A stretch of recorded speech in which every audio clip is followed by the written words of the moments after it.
Perkenalkan, saya Afina Rahma Sulistianing SGZ MSc, dosen jurusan Ilmu Gizi, Fakultas Ilmu Kesehatan, Universitas Jenderal Sudirman. Video ini bertujuan untuk menyusun dokumen pernyataan diri dosen dalam unjuk kerja Tridharma Perguruan Tinggi bidang pengajaran dalam rangka sertifikasi dosen tahun 2023. Pada video ini, saya akan menjelaskan tentang mata kuliah metabolisme energi dan zat gizi makro. Penjelasan dalam video ini akan terbagi menjadi 3 poin utama, yaitu delivery, interaction, dan assessment. Mata kuliah metabolisme energi dan zat gizi makro merupakan mata kuliah wajib yang diberikan kepada mahasiswa semester 3. Mata kuliah ini mempunyai 2 SKS di bidang teori. Metabolisme energi dan zat gizi makro mempelajari kebutuhan energi dan proses metabolisme yang terjadi untuk mengubah zat gizi makro menjadi energi yang dibutuhkan oleh tubuh, serta permasalahan gizi yang ditemui apabila terjadi gangguan selama proses metabolisme tersebut. Capaian pembelajaran lulusan program studi yang dibebankan ke mata kuliah ini antara lain menerapkan konsep dasar proses metabolisme energi dan zat gizi makro dalam menunjang aktivitas dan gerak tubuh manusia sehari-hari, menginterpretasikan kandungan energi dari berbagai sumber pangan, mampu menganalisis perbedaan faktor-faktor yang mempengaruhi keseimbangan energi positif dan keseimbangan energi negatif, serta dasar-dasar proses perhitungan kebutuhan energi, mampu menjelaskan proses metabolisme karbohidrat, protein, dan lemak secara terstruktur, mampu menghubungkan antara gangguan dalam proses metabolisme energi dan zat gizi makro dengan identifikasi perkembangan penyakit tidak menular. Materi-materi mata kuliah metabolisme energi dan zat gizi makro dapat dilihat pada layar berikut ini. Referensi serta bahan kajian mata kuliah metabolisme energi dan zat gizi makro mengacu pada buku-buku referensi utama yang terkait dengan metabolisme energi dan zat gizi makro, serta buku ajar yang sudah disusun oleh tim pengampu mata kuliah ini. Berikut adalah daftar referensi yang kami gunakan. Sistem pembelajaran menggunakan metode sinkronus secara tatap muka atau metode luring, serta dikombinasikan dengan e-learning management system Universitas Jenderal Sudirman atau LDIRU. Mata kuliah ini juga menerapkan metode case-based learning atau CBL, di mana dosen memberikan contoh kasus kepada mahasiswa, lalu mahasiswa akan menerapkan pembelajaran mandiri di mana mereka akan berdiskusi antar anggota kelompoknya sesuai dengan kasus yang sudah diberikan. Analisis penyelesaian kasus merujuk pada pokok-pokok pertanyaan yang sudah diberikan dalam lembar kerja mahasiswa atau LKM. Penyelesaian kasus tersebut juga dapat merujuk pada jurnal-jurnal internasional, jurnal nasional, maupun buku-buku referensi terkait topik yang ditanyakan. Saya juga mengutamakan interaksi antara dosen dan mahasiswa selama perkuliahan. Dalam perkuliahan, saya secara aktif menanyakan kepada mahasiswa di tengah perkuliahan apabila mereka sudah memahami materi yang diberikan. Begitu pula, saya memberikan kesempatan kepada mahasiswa untuk bertanya, baik di tengah perkuliahan maupun di akhir perkuliahan.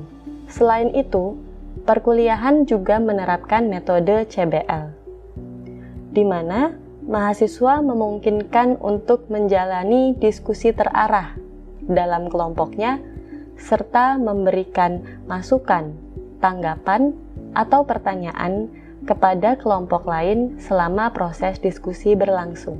Penilaian terhadap capaian pembelajaran mata kuliah ini diukur berdasarkan kemampuan mahasiswa dalam menjalankan ujian tengah semester, ujian akhir semester, kuis, dan case-based learning. Penilaian case-based learning mencakup 50% dari total penilaian di mata kuliah ini.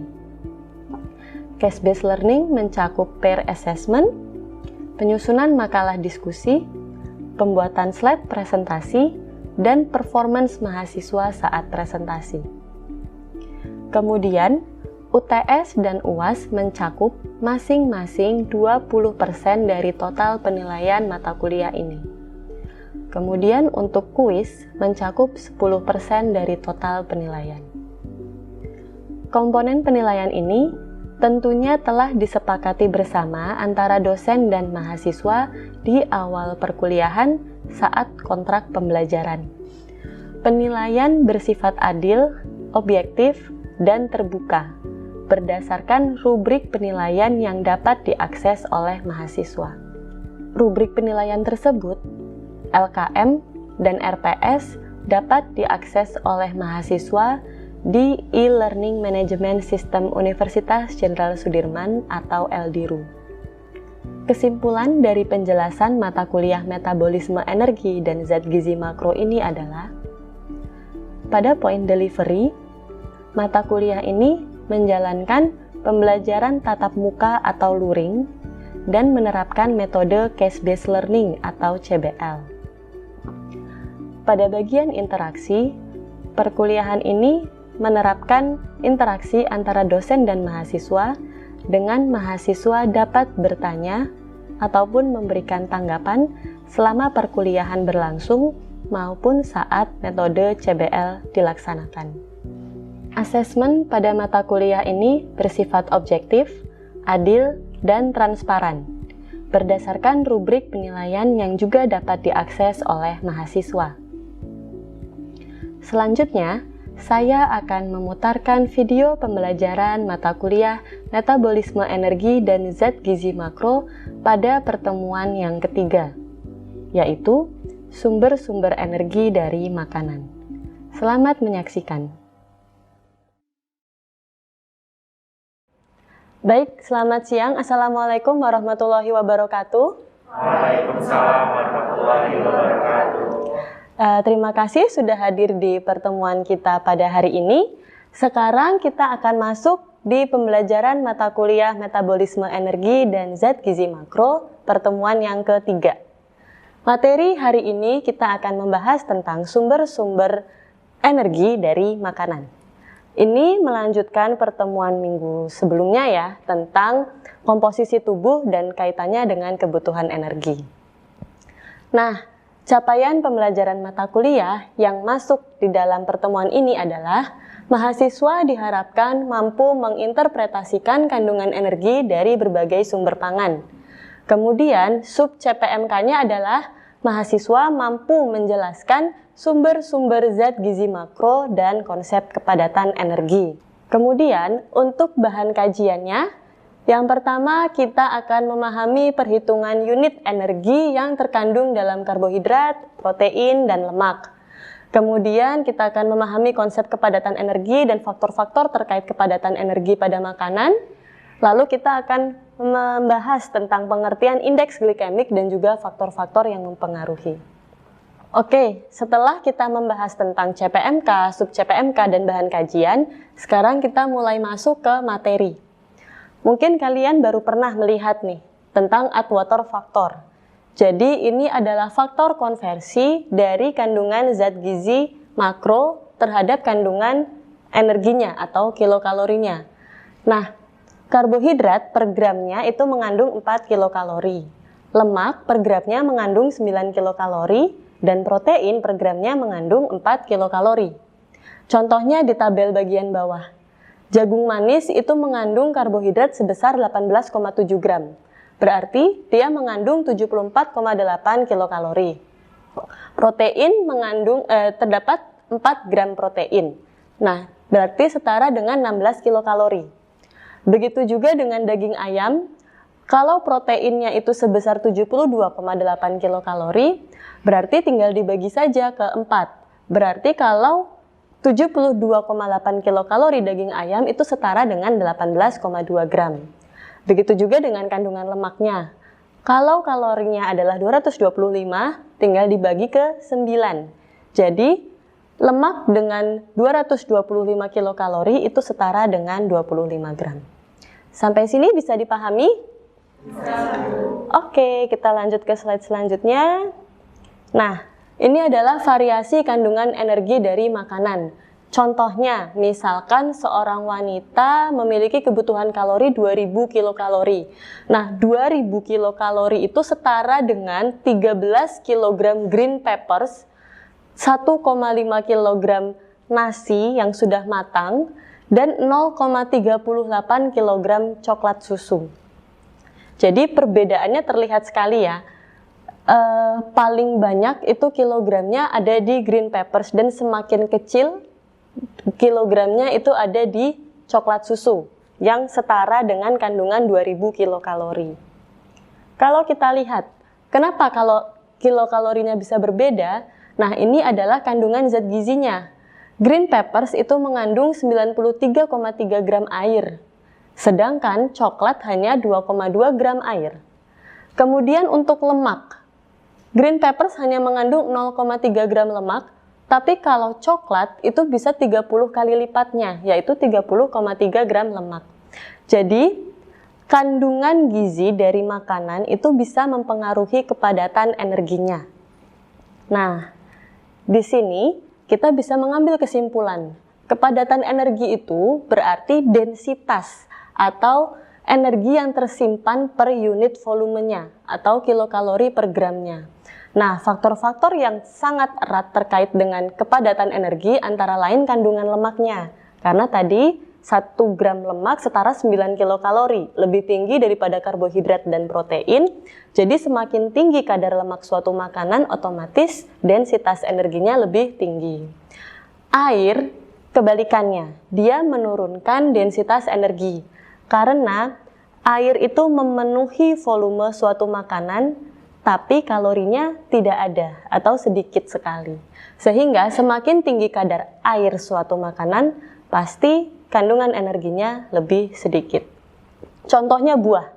Buah-buah yang banyak airnya, jeruk, semangka, itu kepadatan energinya rendah. Tapi kita bisa meningkatkan kepadatan energinya dengan menambahkan sumber lemak. Contohnya, mayones, keju, yogurt, itu semua sumber-sumber makanan yang tinggi lemak. Jadi kalau kita mengonsumsi salad buah yang ditambah mayones atau keju, maka akan meningkatkan kepadatan energinya. Kemudian kita akan membahas tentang indeks glikemik makanan. Jadi indeks glikemik itu respon kadar glukosa darah setelah seseorang mengonsumsi makanan atau minuman. Jadi, makanan atau minuman itu pasti mengandung gula atau glukosa. Otomatis, kandungan glukosa itu akan meningkatkan kadar gula darah kita. Indeks glikemik bisa dibagi menjadi 3. Indeks glikemik rendah, sedang, dan tinggi. Pada orang-orang yang harus membatasi asupan glukosanya, mereka sebaiknya mengonsumsi yang IG rendah. Kemudian, kalau yang sedang dan tinggi itu sebaiknya dibatasi, begitu. Kemudian ini contoh-contoh makanan yang mengandung indeks glikemik. Jadi bisa dilihat kebanyakan makanan yang manis, roti tawar, nasi putih, kurma, kentang, semangka, itu indeks glikemiknya tinggi. Jadi mungkin harus dibatasi pada orang-orang yang perlu membatasi asupan glukosanya. Sedangkan yang indeks glikemiknya rendah itu seperti apel, susu skim. Jadi beda ya antara susu full cream dengan susu skim. Susu full cream itu pasti kandungannya lebih tinggi gulanya karena dia lebih manis dibandingkan dengan susu skim. Kemudian ada beberapa faktor yang mempengaruhi indeks glikemik.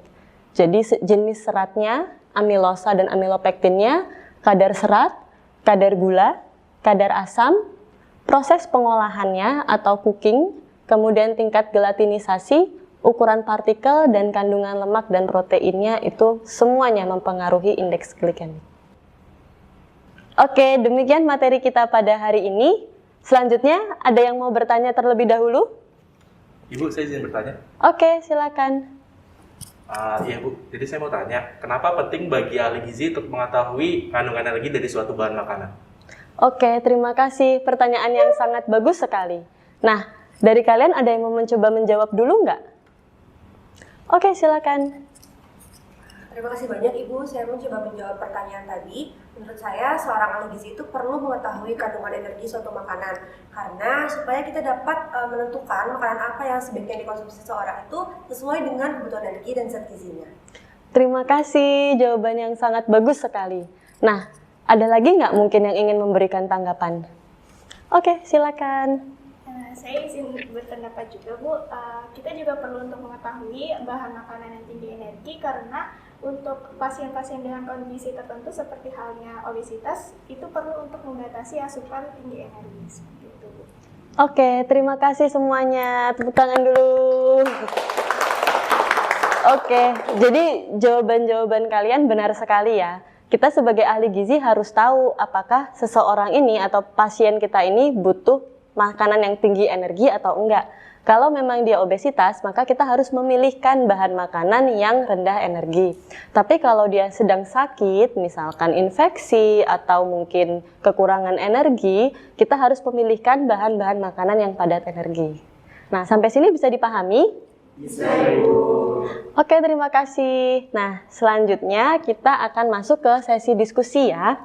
Di sini saya akan membagikan 3 kasus. Kelompok 1 mendapatkan kasus 1, kelompok 2 mendapatkan kasus 2, kemudian kelompok 3 mendapatkan kasus ketiga. Silakan didiskusikan di kelompoknya masing-masing. Nanti saya beri waktu 30 menit untuk berdiskusi antar anggota kelompoknya. Setelah itu, nanti perwakilan kelompok diharapkan untuk memaparkan hasil diskusi kelompoknya. Bisa dipahami? Bisa, Ibu. Oke, silakan berdiskusi. Selamat mengerjakan.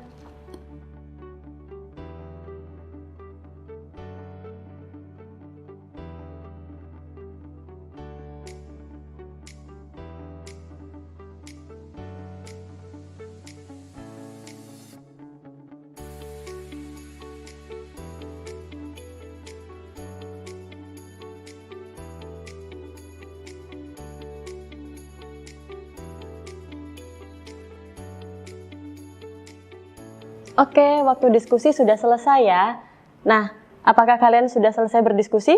Sudah, Ibu. Oke, kita mulai dari kelompok 1 dulu ya. Mungkin silakan perwakilan kelompok 1 untuk memaparkan hasil diskusi kelompoknya. Baik, saya perwakilan dari kelompok 1. Untuk hasil diskusi dari kelompok 1, kombinasi makanan yang digunakan untuk meningkatkan kandungan energi dari hasil diskusi kami. Yang pertama adalah creamy butter chicken, yang dimana dengan kandungan energinya dari margarin 45 kilokalori dipadukan dengan ayam dengan kulit sehingga totalnya 190 kilokalori. Lalu yang kedua, salad buah, yang dimana buahnya menggunakan apel dan pir yang merupakan kalorinya ini rendah, sehingga dipadukan dengan keju mozzarella dan mayones sehingga energinya meningkat dengan total 243 kilokalori. Lalu yang terakhir ada bubur ayam. Di sini menggunakan sayur bayam dengan energi atau kalori yang rendah sehingga ditingkatkan dengan bahan berupa santan sehingga total energinya menjadi 101 kilokalori. Terima kasih. Oke, terima kasih kelompok 1 atas pemaparan hasilnya. Nah, kita lanjut dulu ya ke kelompok 2. Dari kelompok 2, ada yang mau memaparkan hasilnya? Oke, silakan. Ya, Ibu, di sini saya perwakilan dari kelompok 2 izin memaparkan hasil diskusi dari kelompok kami. Berdasarkan hasil diskusi kelompok kami, untuk pasien yang menderita penyakit diabetes mellitus tipe 2, ini dianjurkan untuk mengkonsumsi makanan yang berindeks glikemik yang rendah. Contohnya itu ada seperti buah alpukat, ada buah naga, jeruk, kemudian ada tempe, telur ayam, udang, ikan bawal, dan juga nasi merah. Kemudian untuk pasien yang mengalami diabetes mellitus ini dibatasi makanan-makanan yang memiliki indeks glikemik yang sedang sampai tinggi, seperti contohnya itu ada nasi putih, jagung rebus, semangka, kerupuk, bubur kacang hijau, pepaya, apel, dan juga biskuit. Seperti itu Bu, terima kasih. Oke, terima kasih hasilnya kelompok 2. Baik sekali ya. Nah, kita lanjut dulu ya ke kelompok 3. Ada yang mau memaparkan hasilnya? Oke, silakan Dek. Saya ingin memaparkan hasil diskusi dari kelompok 3. Dari kasus kelompok 3, 150 gram pizza didapatkan perhitungan, yakni 150 gram dibagi 100 dikali 9 kilokalori sama dengan setara dengan 176,99 kilokalori lemak. Kemudian 150 dibagi 100 dikali 4 kilokalori sama dengan 287,16 kilokalori karbohidrat. Kemudian 150 dibagi 100 dikali 4 kilokalori sama dengan 96,48 kilokalori protein. Dengan demikian didapatkan total 150 gram pizza adalah 560,63 kilokalori. Oke, terima kasih banyak. Tepuk tangan dulu untuk semua kelompok. Ya, terima kasih ya, diskusinya sangat bagus sekali laporan yang kalian sampaikan. Nah, ada nggak yang kira-kira mau bertanya atau menanggapi dari kelompok 1, kelompok 2, atau kelompok 3? Silakan. Ini saya izin bertanya. Boleh, silakan. Baik, terima kasih banyak Ibu. Saya izin bertanya kepada kelompok 2. Tadi, sebelumnya saya ucapkan selamat dan karena hasil dari diskusinya sangat baik untuk kelompok 2. Saya izin bertanya, tadi disebutkan bahwa harus membatasi ya makanan dengan indeks glikemik yang tinggi. Nah, maksud dari membatasi ini apakah masih boleh mengkonsumsi atau tidak boleh mengkonsumsi makanan tersebut sama sekali? Terima kasih. Oke, terima kasih, pertanyaannya bagus sekali. Nah, silakan kelompok 2 ada yang mau menjawab? Ya, silakan. Baik, terima kasih sebelumnya atas pertanyaannya. Izin menjawab, jadi membatasi ini bukan berarti pasien tidak boleh mengkonsumsi sama sekali. Pasien tetap diperbolehkan untuk mengkonsumsi dengan mempertimbangkan dan memperhatikan jumlah porsi dan frekuensinya. Misalnya, untuk makanan dengan indeks glikemik yang sedang seperti halnya talas dan juga bubur kacang hijau, porsi yang diberikan dalam satu kali makan itu barangkali adalah 1 potong kecil untuk talas dan setengah mangkok untuk bubur kacang hijau. Sedangkan makanan dengan indeks glikemik yang tinggi seperti halnya kerupuk dan nasi putih memang sebaiknya dihindari. Mengapa demikian? Karena nantinya pasien yang mengkonsumsi makanan dengan indeks glikemik tinggi akan meningkatkan kadar glukosa darah yang sangat drastis pada pasien diabetes mellitus. Namun, jika pasien tetap menghendaki untuk mengkonsumsi makanan dengan indeks glikemik yang tinggi, maka diperbolehkan dengan mempertimbangkan frekuensi dan jumlahnya. Sebaiknya diberikan dengan frekuensi paling tidak 1-2 kali saja dalam 1 bulan dengan porsi yang kecil. Dan perlu dipertimbangkan juga memberikan kombinasi dengan makanan indeks glikemik yang rendah seperti sayuran. Berikut mungkin jawaban dari kelompok kami. Apakah menjawab pertanyaannya? Oke, terima kasih kelompok 2. Tadi yang bertanya apakah menjawab pertanyaannya? Ya, sudah menjawab Ibu. Terima kasih kepada kelompok 2. Oke, terima kasih jawabannya kelompok 2 ya, sangat bagus sekali. Jadi memang kita harus mengetahui bagaimana indeks glikemik itu, apakah perlu kita berikan atau tidak kepada pasien. Nah, dibatasi itu bukan berarti dia tidak boleh mengkonsumsi sama sekali, tapi memang harus kita ukur jumlahnya supaya memenuhi kebutuhan sesuai anjurannya. Oke, karena hasil diskusi tadi sudah selesai dan pertanyaannya juga sudah bisa dijawab dengan baik oleh kelompok 2, mungkin perkuliahan pada hari ini kita cukupkan sampai sini dulu ya. Kurang lebihnya mohon maaf, semoga materi hari ini bermanfaat. Wassalamualaikum warahmatullahi wabarakatuh. Waalaikumsalam warahmatullahi wabarakatuh. Demikian video PDD UKT-PT bidang pengajaran dari saya. Semoga video ini dapat bermanfaat. Wassalamualaikum warahmatullahi wabarakatuh.